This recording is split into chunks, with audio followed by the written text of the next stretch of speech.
ഇന്ത്യയും United States of അമേരിക്കയും തമ്മിലുള്ള താരിഫ് പ്രശ്നങ്ങൾ മിക്കവാറും പരിഹരിച്ചു കഴിഞ്ഞു. അത് ഒരു എഗ്രിമെൻറ്റിലേക്ക് നീങ്ങിക്കൊണ്ടിരിക്കുകയാണ്. മാർച്ചിൽ അത് ഫൈനലൈസ് ചെയ്ത് എഗ്രിമെൻ്റ് ഒപ്പിടും എന്നാണ് പ്രതീക്ഷിക്കപ്പെടുന്നത്. ഇതിനിടെ അമേരിക്ക ഇടയ്ക്കിടെ ചില കാര്യങ്ങൾ അവിടെ അവരുടെ ഫാക്സ് ഷീറ്റ് എന്ന് പറഞ്ഞ് പബ്ലിഷ് ചെയ്യുന്നുണ്ട്. അത് ഓരോ ദിവസവും മാറിക്കൊണ്ടിരിക്കുന്നുണ്ട്. നമ്മൾക്ക് അറിയാവുന്നത് ഒന്ന്, റഷ്യൻ ഓയിൽ വാങ്ങുന്നതിന് എതിരായി ചുമത്തിയിരുന്ന 25% തീരുവ ഇല്ലാതാക്കിയിരിക്കുന്നു. 25% തീരുവ അല്ലാതെ ചുമത്തിയിരുന്നത് 18% കുറച്ചിരിക്കുന്നു എന്നുള്ളതാണ്. അത് റഷ്യൻ എണ്ണ വാങ്ങുമോ ഇല്ലയോ എന്ന് ഇന്ത്യ പ്രഖ്യാപിച്ചിട്ടില്ല.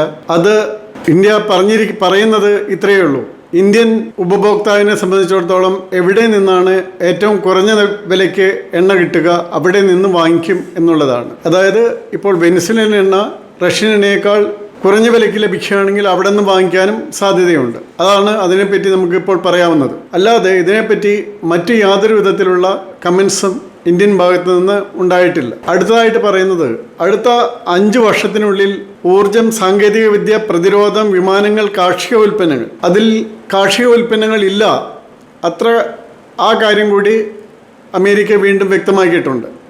അത്തരം $500 ബില്യൺ സാധനങ്ങൾ അമേരിക്കയിൽ നിന്നും ഇന്ത്യ ഇറക്കുമതി ചെയ്യാൻ ഉദ്ദേശിക്കുന്നു എന്ന് മാത്രമാണ് ഇപ്പോൾ പറയുന്നത്. ഇത് അമേരിക്കയും ശരിവെച്ചിട്ടുണ്ട്.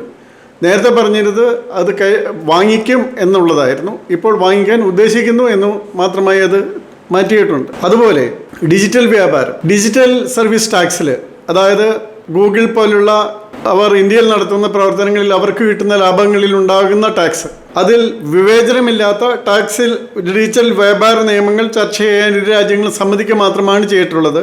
അതെടുത്ത് മാറ്റിയിട്ടില്ല. ഇന്ത്യക്ക് ഇതിൽ നിന്ന് വളരെയധികം പ്രയോജനം ലഭിക്കുന്ന മേഖലകളുണ്ട്.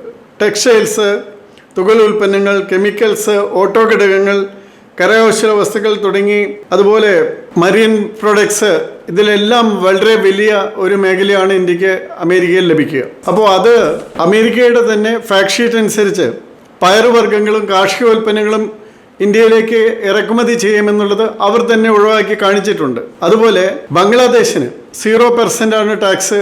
അതുകൊണ്ട് ഇന്ത്യക്ക് അത് 18% ടാക്സ് തീരുവ എന്ന് പറയുന്നത് കൊണ്ട് അതിൻ്റെ ഉൾക്കള്ളികൾ എന്ന് പറഞ്ഞാൽ ബംഗ്ലാദേശിന് ചില ഐറ്റംസിൽ മാത്രമാണ് അതിന് ഇങ്ങനെ ലഭിക്കുന്നത്. അതിൻ്റെ കണ്ടീഷൻ എന്താണെന്ന് വെച്ചാൽ ബംഗ്ലാദേശ് ഉണ്ടാക്കുന്ന വസ്ത്രങ്ങളുടെ തുണിനൂലുകളും തുണിയും മറ്റും അമേരിക്കയിൽ നിന്ന് ഇറക്കുമതി ആയാൽ മാത്രമേ അതിന് ആ ഇളവ് ലഭിക്കുകയുള്ളൂ. അപ്പോൾ അമേരിക്കയിൽ നിന്ന് ഇത്തരം കാര്യങ്ങൾ ഇറക്കുമതി ചെയ്യേണ്ടി വരുമ്പോൾ ഇന്ത്യ പോലുള്ള രാജ്യങ്ങളിൽ നിന്ന് ബംഗ്ലാദേശിന് ഇറക്കുമതി ചെയ്യുന്നതിനേക്കാൾ വളരെ കൂടിയ വിലയ്ക്ക് ഇറക്കുമതി ചെയ്യേണ്ടി വരും. അങ്ങനെ അമേരിക്കൻ ഉൽപ്പന്നങ്ങളുടെ ഒരു വിൽപ്പന മേഖലയായിട്ട് ബംഗ്ലാദേശ് മാറേണ്ടി വരും. മാത്രമല്ല, അവർക്ക് തീരുവ കുറവുകൊണ്ട് ഉണ്ടാകുന്ന യാതൊരു ലാഭവും ഫൈനൽ പ്രൊഡക്ട്സിൽ ഉണ്ടാകുകയില്ല. തീർച്ചയായിട്ടും ഇന്ത്യൻ വസ്ത്രവിപണിക്ക് ബംഗ്ലാദേശുമായിട്ട് മത്സരിക്കാൻ വലിയ സാഹചര്യമുണ്ടാകും. ഇപ്പോഴുള്ളതിൻ്റെ ഏകദേശം ഇരട്ടിയിലധികം, ഏകദേശം $18 ബില്യൺ വസ്ത്ര വ്യാപാരത്തിലേക്ക് ഇന്ത്യക്ക് ഉയർന്നു പോകാനായിട്ട്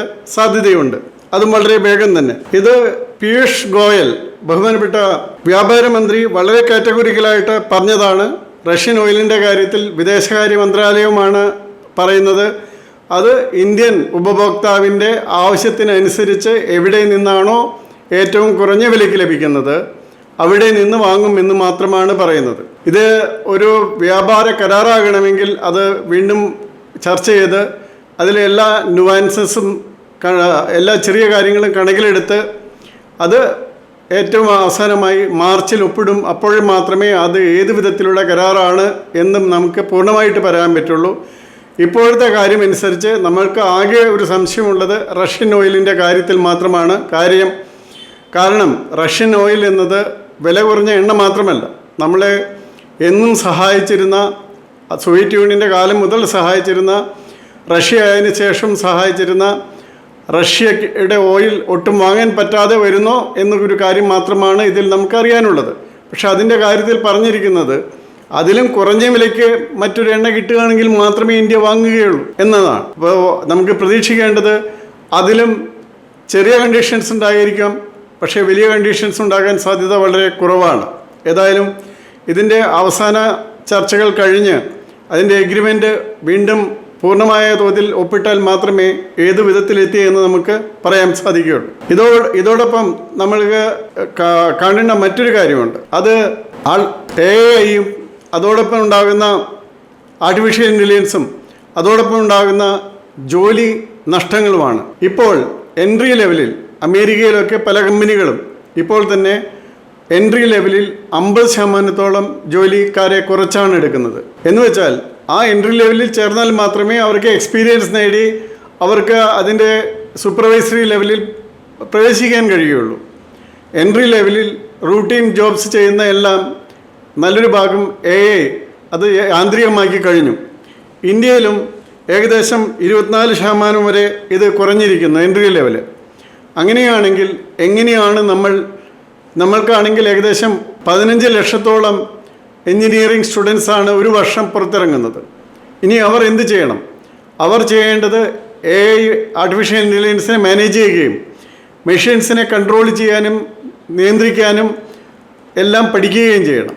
അങ്ങനെ അവർ എഫക്റ്റീവ്ലി മെഷീൻ കൺട്രോളേഴ്സ് ആയിട്ട് അതിനു കൂടി പരിശീലനം നേടിയാൽ മാത്രമേ അവർക്ക് എൻട്രി ലെവലിൽ ജോലി കിട്ടാൻ സാധ്യത കൂടുകയുള്ളൂ.